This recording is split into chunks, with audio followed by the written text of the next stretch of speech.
What if the scariest horror movies ever made needed no digital monsters, huge budgets, or endless shock scenes? The 1960s proved that one empty hallway, one strange smile, or one sound behind a locked door could stay inside your head for decades. These films were daring, stylish, and sometimes deeply uncomfortable. More than 60 years later, many still feel dangerous. Before we enter these classic nightmares, hit the like button and share this point. And subscribe to the channel, because many more forgotten and legendary films are waiting for you. Number 20. The City of the Dead, 1960. A lonely New England town becomes the perfect place for a student to learn that some old stories should never be treated like harmless history. Nan Barlow travels to Whitewood while researching witchcraft, expecting books, local legends, and perhaps a few uncomfortable conversations. Instead, she finds foggy streets, suspicious residents, and an inn that seems to know far more about the past than anyone wants to admit. The movie's greatest strength is atmosphere. Whitewood never feels like a normal town. Thick fog covers the roads, bells ring in the distance, and nearly every stranger appears to be watching Nan. Even before anything openly supernatural happens, the film creates the feeling that she has already crossed a line she cannot easily return from. One of its most famous sequences takes place beneath the inn, where hidden rituals reveal that Whitewood's past is not really past at all. The scene is frightening because the danger has been living underneath ordinary life the entire time. Nan's research suddenly stops being academic and becomes very personal. Christopher Lee brings authority to the story, but the town itself is the real monster. It feels isolated from the modern world, almost frozen in another century. That sense of being trapped somewhere that follows its own rules still works today. The film may be modest in scale, yet its misty streets and secret rooms can make even a quiet conversation feel like a warning. Number 19. The Pit and the Pendulum, 1961. A gloomy Spanish castle becomes the setting for one of Roger Corman's most effective Edgar Allan Poe adaptations. Francis Barnard arrives to investigate the mysterious death of his sister Elizabeth, who had married Nicholas Medina. Nicholas insists that her death was tragic but natural, yet the deeper Francis looks, the less convincing that explanation becomes. Vincent Price gives Nicholas a fragile, nervous quality that makes the character difficult to read. He is frightened by his family's history, especially the memory of his father, a cruel figure connected with a hidden torture chamber beneath the castle. As strange noises and unexplained signs begin appearing, Nicholas starts believing that Elizabeth may somehow have returned. The film's most famous image is, of course, the enormous, swinging pendulum. A character is strapped below it while the blade moves lower with every pass. Corman stretches the sequence patiently, letting the audience understand exactly what will happen if nobody intervenes. The danger is simple, visible, and therefore almost impossible to ignore. Yet the movie is more than one famous device. Secret passages, crypts, candlelit rooms, and family memories create a constant sense of decay. The Price moves between grief, terror, and something far darker, giving the final act enormous energy. Even viewers who know Poe's title before watching can be surprised by how much suspense the film builds around guilt, madness, and the possibility that the castle has inherited the cruelty of the people who once lived there. If this countdown is bringing back great memories, hit the like button and share it with another classic horror fan. And subscribe to the channel, because the scariest films are still waiting in the top 10. Number 18. The Mask of the Red Death, 1964. Luxury becomes horrifying when it is used as a shield against suffering. Vincent Price plays Prince Prospero, a wealthy ruler who believes his position can protect him while a deadly illness spreads through the countryside. Rather than help the frightened people outside his castle, he gathers privileged guests inside and turns their fear into entertainment. The setting is gorgeous, but that beauty makes the cruelty feel even colder. Prospero walks through rooms painted in powerful colors, stages elaborate parties, and speaks as if he understands forces ordinary people cannot. He believes he is in control because everyone around him depends on his protection. That illusion collapses during the famous masked celebration. A mysterious figure dressed in red moves through the crowd, and Prospero slowly realizes that someone has entered the castle without permission. The stranger does not need to run or shout. His calm movement is enough to make every colorful room suddenly feel like a prison. Roger Corman turns Edgar Allan Poe's story into a nightmare about arrogance. The frightening idea is not only that death has entered the castle, It is that Prospero truly believed wealth had placed him outside the rules that govern everyone else. Price gives the character charm, cruelty, and confidence, which makes his eventual fear even more satisfying.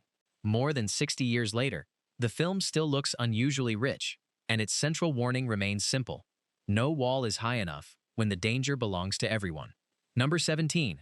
Blood and Black Lace, 1964. A glamorous fashion house becomes a maze of secrets in Mario Bava's beautifully designed mystery horror film. Models move through elegant rooms. Expensive clothes hang everywhere, and the entire business appears sophisticated from the outside. Then one woman is found dead, and a missing diary threatens to expose private information about almost everyone connected with the company. The killer's appearance became one of the defining images of Italian horror. A pale, featureless mask, dark clothing, gloves, and an almost unreal stillness. Because the face reveals nothing, the figure seems less like a person and more like a moving shadow. Bava uses that image carefully, often allowing the audience to notice danger before the victim does. A particularly memorable chase sends one model through the fashion house, as colored lights, curtains, mannequins, and narrow corridors turn beauty into something threatening. The location is familiar, yet the lighting makes it feel disconnected from reality. Every doorway seems capable of hiding somebody. What still makes the film powerful is its visual control. Red, blue, green, and deep shadow fill the screen long before color became common in serious horror. The story also helped shape the giallo tradition that later influenced thrillers and slasher films around the world. Beneath the style is a simple fear. Everyone has a secret, and one hidden object can make friends, co-workers, and lovers suddenly dangerous. The fashion house may look polished, but the people inside it are anything but safe. Number 16. The Devil Rides Out, 1968. Christopher Lee rarely looked more commanding than he does here, as Duc de Richelieu, a man forced into a battle against a sinister occult group. When he realizes that his young friend Simon has fallen under the influence of the charismatic Mokata, he immediately understands that polite conversation will not be enough to rescue him. The movie works because Lee treats the supernatural threat with complete seriousness. There is no wink toward the audience. Every warning sounds urgent, and every symbol or ritual seems to follow rules that the characters must respect. That seriousness makes even simple rooms feel dangerous once Mokata's influence enters them. The most famous section traps the heroes inside a protective circle for the night. They are told not to leave, no matter what they see. Soon, strange visions appear around them, including a terrifying mounted figure. The sequence is tense because the characters cannot fight back in the usual way. Their only defense is to remain exactly where they are and refuse to panic. Hammer horror is often remembered for castles, monsters, and rich Gothic color, but this film creates fear through temptation and psychological pressure. Mokata is frightening because he is calm and persuasive. He does not look like a wild villain. He looks like someone who believes he already owns the room. The battle between his confidence and Lee's determination gives the movie real force. It remains one of the decade's best examples of supernatural horror played completely straight. Number 15. Whatever Happened to Baby Jane, 1962. Old Hollywood turns into a private nightmare inside a decaying mansion shared by two famous sisters. Jane Hudson was once a child star, pushed on stage while audiences cheered for Baby Jane. Her sister Blanche later became the bigger movie star. By the time the story begins, both careers are over, but the jealousy between them has never disappeared. Bette Davis plays Jane with a mixture of cruelty, desperation, and childish fantasy. Joan Crawford's Blanche is physically dependent on her sister, which makes every argument more frightening because she cannot simply walk away. The house becomes a closed world where old posters, costumes, and memories constantly remind them of who used to receive the applause. One unforgettable scene shows Jane performing one of her childhood songs for herself. Her makeup is heavy, her voice tries to recreate the past, and for a moment, she seems to believe that the little girl on stage still exists. The scene is uncomfortable because it is both ridiculous and tragic. The film frightens without any supernatural element. Fame itself becomes the ghost haunting the mansion. Jane cannot accept that her moment ended decades ago, while Blanche carries secrets that have shaped both their lives. Every meal, phone call, and locked door becomes part of their power struggle. The result is horror built from resentment rather than monsters, and that can feel far more personal. Even today, the sisters' relationship is difficult to watch because their cruelty grew from love, competition, guilt, and years of living together with unresolved history. Number 14. Village of the Damned, 1960. A peaceful English village experiences something impossible when every person and animal suddenly loses consciousness at the same time. Hours later, life appears normal again, but the event leaves behind a mystery. Months afterward, several women discover that they are expecting children under circumstances nobody can explain. The children are born unusually similar. They have pale hair, striking eyes, remarkable intelligence, and a disturbing ability to communicate with one another. As they grow, villagers realize that these children can also enter other people's minds and force them to act against their own wishes. Their calm behavior is what makes them frightening. They rarely need to shout. Instead, they stand together, watch adults carefully, and speak with the confidence of people who already understand their advantage. George Sanders plays Gordon Zellaby, a scientist who tries to educate them while hoping they might still learn to live peacefully among ordinary humans. The classroom climax remains the movie's most famous scene. Zellaby hides his plan by imagining a brick wall while the children stare directly at him and attempt to break through his thoughts. As cracks begin appearing in the imagined wall, the tension becomes almost unbearable. Nothing about the scene requires elaborate effects. It is simply one man trying not to think the wrong thought, while a room full of children watches him. That psychological simplicity has aged remarkably well, and the film's larger question is still disturbing. What happens when humanity meets something that considers us outdated? Number 13. Carnival of Souls, 1962. Mary Henry survives a terrible car accident and tries to continue her life by accepting a job as a church organist in another town. She should feel lucky to be alive. Instead, she becomes increasingly disconnected from the people around her and strangely attracted to an abandoned carnival pavilion standing near a lake. A pale man begins appearing without warning. Sometimes he is outside a window. Sometimes he is reflected where nobody should be standing. Director Herc Harvey, who also plays the mysterious figure, never explains too much too quickly. That uncertainty makes every appearance more disturbing. The film's most unsettling moments occur when Mary suddenly becomes invisible to ordinary life. People stop reacting to her. Sounds disappear. She walks through busy streets as though she has slipped into a world running beside our own.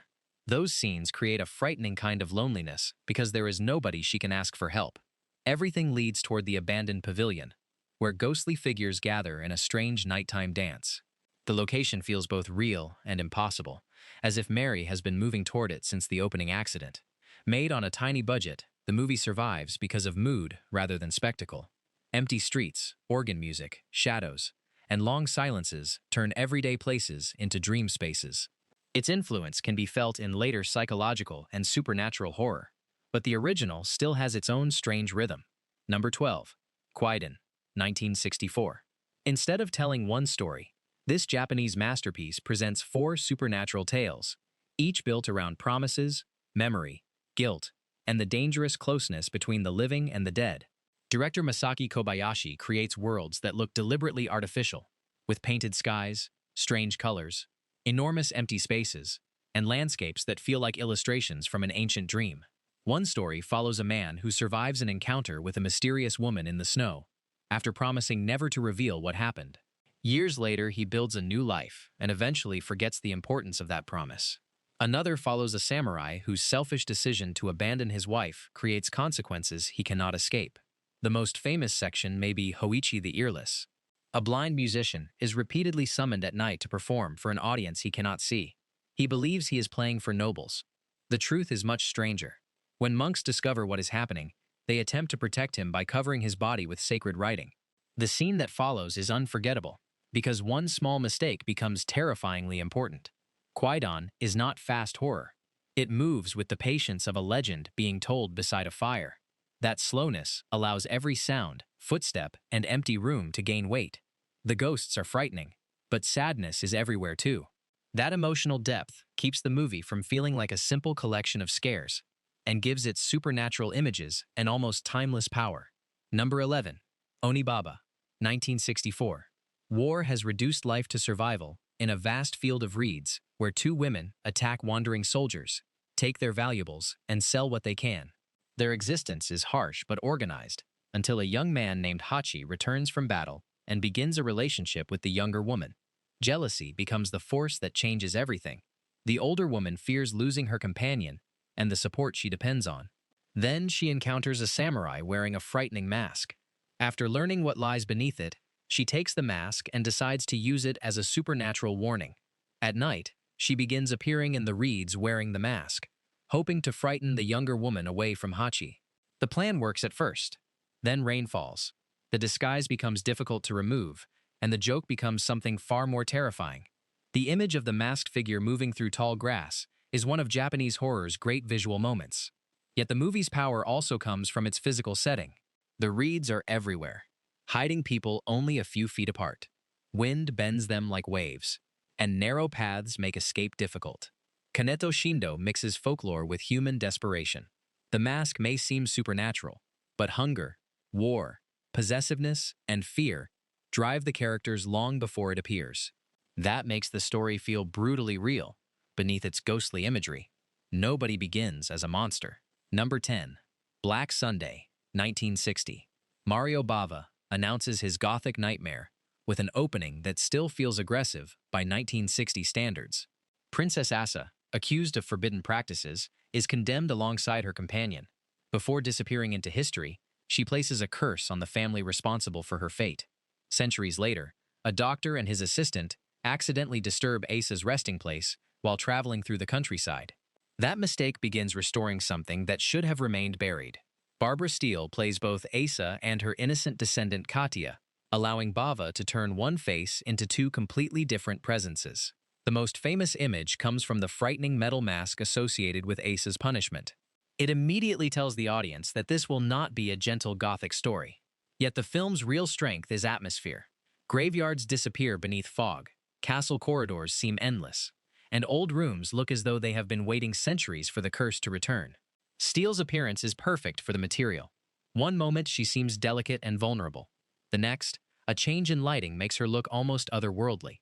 The story helped introduce international audiences to Italian Gothic cinema and announced Bava as a filmmaker with extraordinary control over light and shadow. Even now, the movie looks like a black and white nightmare captured in motion. Number 9. Eyes Without a Face, 1960. A respected surgeon becomes the center of a deeply unsettling story about guilt, obsession, and a father's refusal to accept what happened to his daughter. Dr. Genessier lives in a secluded house with Christiane, whose face was badly injured in an accident. The world believes she is dead, but she is actually hidden away, wearing a smooth white mask. That mask is one of the most haunting images of the decade. Christiane moves quietly through rooms, her face almost expressionless, because the mask gives nothing away. Her sadness is obvious through body language alone, which makes her feel more tragic than monstrous. Her father becomes obsessed with restoring her appearance through increasingly desperate medical experiments. He convinces himself that his actions are motivated by love, but his determination slowly destroys any moral boundary he once had. The film's most famous surgical sequence shocked audiences because director Georges Franju presents it with unusual calm. There is little sensational movement, yet Christiane remains the emotional center. She loves animals, longs for ordinary life, and understands more about her father's actions than he realizes. The house becomes a beautiful prison built from his guilt. What keeps the film frightening today is the conflict between affection and control. Genessier truly believes he is helping his daughter, and that belief allows him to justify almost anything. The horror comes from watching love become possession, while Christiane slowly decides whether she can continue living inside someone else's idea of salvation. Number 8. Peeping Tom, 1960. Mark Lewis appears shy, polite, and almost painfully uncomfortable around other people. He works with cameras and spends much of his life watching rather than participating. Behind that quiet behavior is an obsession with recording fear, an obsession connected directly to the childhood experiments performed on him by his psychologist father. Director Michael Powell does something that shocked audiences in 1960. He repeatedly makes the viewer look through Mark's camera. We are not safely standing across the room from him. We are forced into his position, seeing what he sees, and becoming uncomfortably aware of our own role as spectators. One studio sequence involving a young performer is especially memorable because Mark behaves so gently. He is not loud or theatrical. His calmness makes the danger worse. The camera becomes more than a tool. The story grows more complicated when Mark develops a friendship with Helen, the woman living downstairs. For the first time, He seems capable of forming a normal connection, and that possibility creates tension because the audience already knows what he hides. British critics attacked the movie fiercely upon release, and Powell's career suffered badly. Modern horror regularly explores voyeurism, recorded images, private lives, and people becoming separated from reality through screens. Peeping Tom was already asking those questions decades earlier. Its most disturbing idea is simple. Sometimes, the person behind the camera is more frightening than anything in front of it. Number 7.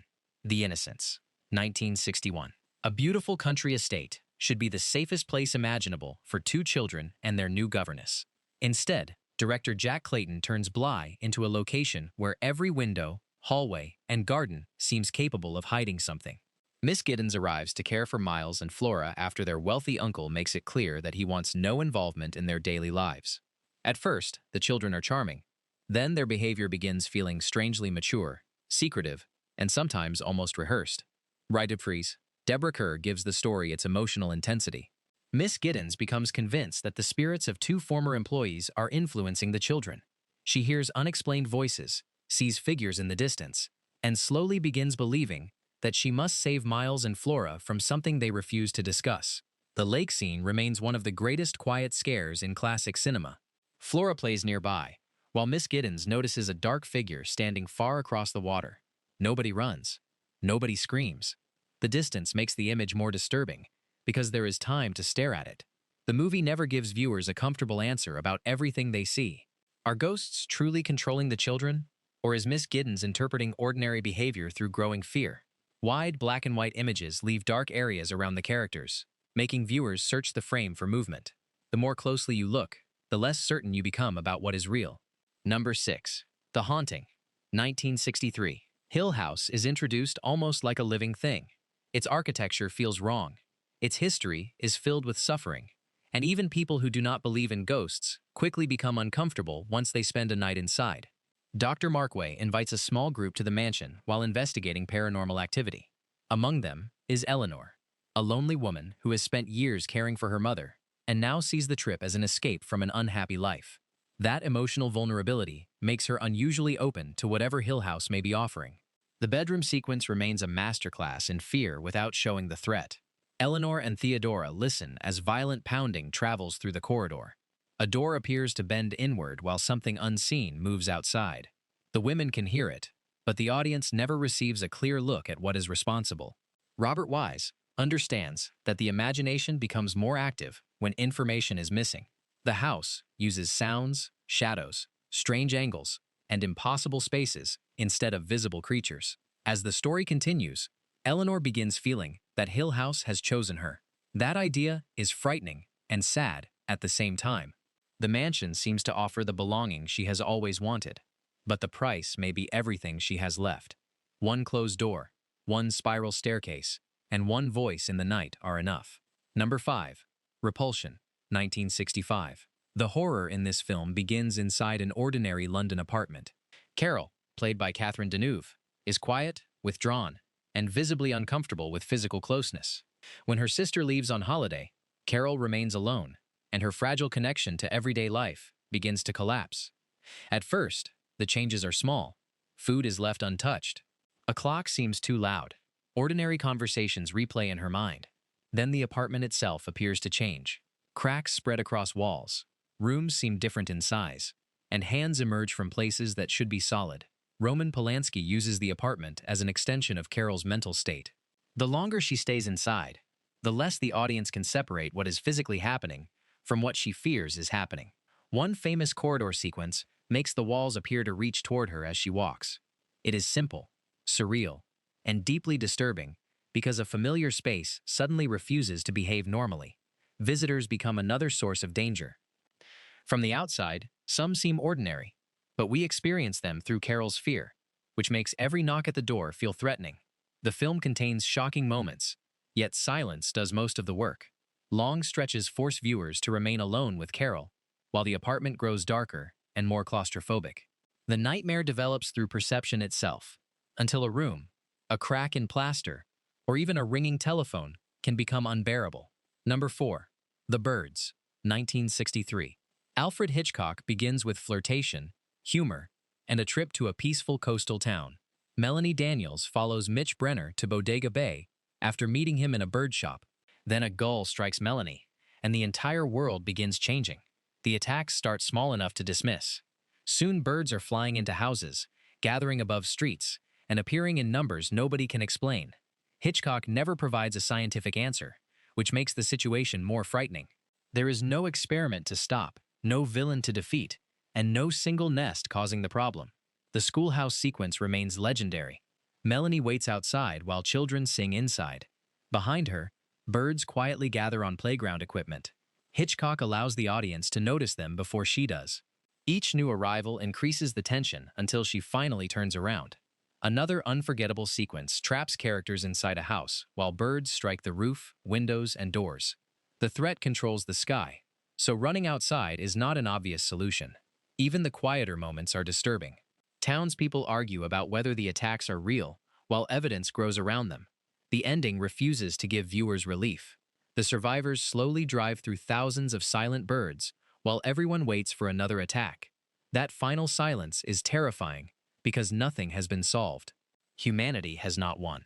It has merely been allowed to leave for the moment, and nobody knows how long that permission will last. Number 3. Night of the Living Dead, 1968. A simple cemetery visit becomes the beginning of a nightmare that completely changed horror cinema. Barbara and her brother Johnny are visiting their father's grave when a strange man attacks them. Barbara escapes to a nearby farmhouse, where she eventually meets Ben and several other survivors hiding from the growing danger outside. George A. Romero's limited budget becomes an advantage. The rough, black-and-white photography makes the events feel almost like emergency footage rather than a polished studio production. News reports on television and radio expand the disaster beyond the farmhouse, suggesting that nobody fully understands what is happening. Ben tries to organize the group, but conflict begins almost immediately. Harry Cooper believes the basement is the safest place, while Ben wants to remain upstairs, where they can see what is happening and possibly escape. Their argument becomes as important as the creatures outside because survival requires cooperation, and cooperation is exactly what the group cannot maintain. The attempt to reach a vehicle provides one of the film's most memorable bursts of hope. For a few minutes, escape seems possible. Then mistakes and terrible timing turn that hope into disaster. Romero's creatures are slow, yet that makes them strangely believable. They do not need to run, because there are always more coming. The final sequence gives the film its lasting power. Without spoiling every detail, survival does not lead to the victory audiences expect. The ending feels cold, sudden, and painfully human. Countless later movies copied the barricaded building, divided survivors, emergency broadcasts, and returning dead. Few match the original's bleak simplicity. Number 2. Rosemary's Baby, 1968. The nightmare begins with an apartment that seems like a dream opportunity. Rosemary and Guy Woodhouse move into the Bramford, an old New York building with beautiful rooms and a strange reputation. Their elderly neighbors Roman and Minnie Castevet quickly become friendly, perhaps more friendly than Rosemary would prefer. Guy is an ambitious actor struggling to move forward in his career. Then opportunities begin arriving at exactly the right time. Rosemary notices the changes, but tries to remain supportive, even as her husband becomes increasingly close to the neighbors. Mia Farrow's performance makes the movie frightening because fear develops gradually. People do not chase Rosemary through corridors every night. They smile at her, cook for her, recommend doctors, and insist that everything happening is perfectly normal. That politeness becomes a trap. A famous dreamlike sequence blurs reality, sleep, and ritual so carefully that Rosemary herself cannot fully explain what happened afterward. As her pregnancy continues, she becomes weaker and increasingly suspicious of the people controlling her daily life. The most disturbing part is how often her concerns are dismissed. Every person who should protect her seems to have an explanation ready. The audience watches her slowly realize that trust itself may be dangerous. The final apartment scene remains unforgettable. Rosemary enters expecting one truth and discovers another, but the greater shock is understanding how many people participated and how long the plan has existed. Roman Polanski turns neighbors, doctors, marriage, and even domestic kindness into sources of uncertainty. The film still works, because its deepest fear is not supernatural. It is the realization that everyone around you may know something about your life that you do not. Number 1. Psycho, 1960. One ordinary decision sends Marion Crane onto a lonely road and directly into cinema history. After taking money that does not belong to her, Marion leaves town and drives through heavy rain until she stops at the almost empty Bates Motel. There she meets Norman Bates. Anthony Perkins makes Norman immediately memorable because he does not behave like a traditional villain. He is nervous, polite, lonely, and even sympathetic. He talks about his controlling mother, shows Marion the birds he has preserved, and seems like a young man trapped by family responsibility. Then Marion steps into the shower. Hitchcock's famous shower sequence changed suspense forever. Rapid editing, Bernard Herrmann's piercing music, water, shadows, and Marion's complete vulnerability turn a normal bathroom into one of the most frightening locations in film history. The scene became so famous that even people who have never watched Psycho recognize its visual language. What makes the movie brilliant is that Hitchcock does not stop there. The character viewers assumed would lead the entire story suddenly disappears, and attention shifts toward Norman. We watch him clean the room, move evidence, and push Marion's car into a swamp. When the vehicle briefly stops sinking, Hitchcock creates a strange reaction. We almost want the car to disappear, because we have temporarily inherited Norman's anxiety. Later revelations involving his mother became part of popular culture, but knowing the secret does not ruin the film. Perkins remains unpredictable, and the old house above the motel still looks threatening every time the camera turns toward it. More than 60 years later, Psycho remains frightening because it transformed ordinary places into danger. A motel room, a shower curtain, a quiet young man, and a house on a hill were never quite innocent again. The 1960s proved that horror does not need modern effects to stay frightening. These movies survive because they attack fears that never disappear: isolation, distrust, obsession, haunted places, dangerous families, and ordinary people hiding terrible secrets. Which film on this list still scares you the most? Tell us in the comments, like the video, share it with another classic horror fan, and subscribe for more forgotten nightmares from cinema history.